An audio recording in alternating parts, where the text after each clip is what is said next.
有時好多街坊問點解我哋嘅煲仔飯要等咁耐呢？真係唔好意思，因為我哋啲煲仔飯真係堅持即點即煲。Hello， 大家好，我係香港辣媽。天氣好凍啊，呢兩日冬天呢，只有食煲仔飯先可以解決到我呢個暖粒粒個胃。走，帶大家翻去食辣媽煲仔飯。我要一個至尊臘味煲仔飯2人份嘅，要豬芥蘭係咪？你陣先稍等下，至尊煲仔飯。哇！豬油多啲會香啲，係咪好罪惡？咁啊嗱，中意健康嘅咧就慎落啦。呢個豬油我哋自己煉噶。嗱，我哋淋豉油嘅時候要注意下，淋豉油就唔可以淋得太出邊，因為咧啲豉油淋得太出邊咧，陣間我哋起飯焦嘅時候咧就唔會夠脆噶啦。我今次咧改咗我哋嘅南瓜啊，之前我哋用芋頭嘅，因為咧好多熟客同我講，煲仔飯裏邊個芋頭佢哋食厭咗，需要我換一換。咁咧我諗嚟諗去，飯呢南瓜真係好吃，又有機，咁我就加咗南瓜入嚟。食煲仔飯咧，一定要記住，先食飯再食飯焦，千祈唔好將啲飯焦同啲飯撈埋一齊。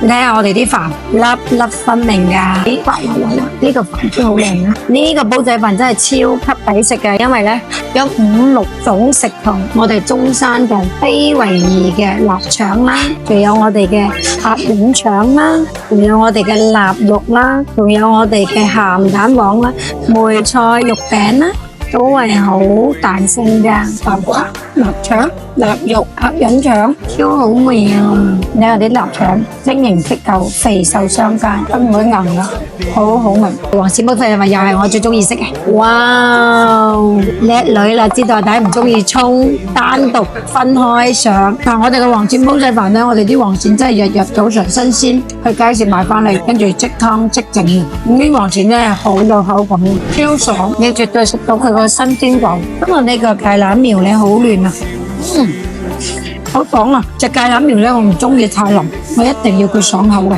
冬天食煲仔飯係一個最好嘅選擇，食一煲煲仔飯暖粒粒，碳水嘅攝入，令到你嘅人都會真係幸福感滿滿。我哋辣媽嘅煲仔飯，我哋一直都係堅持由生米煮起，只有咁樣米粒先會飽滿，臘味嘅油香由內到外入味，飯焦先會金黃均勻。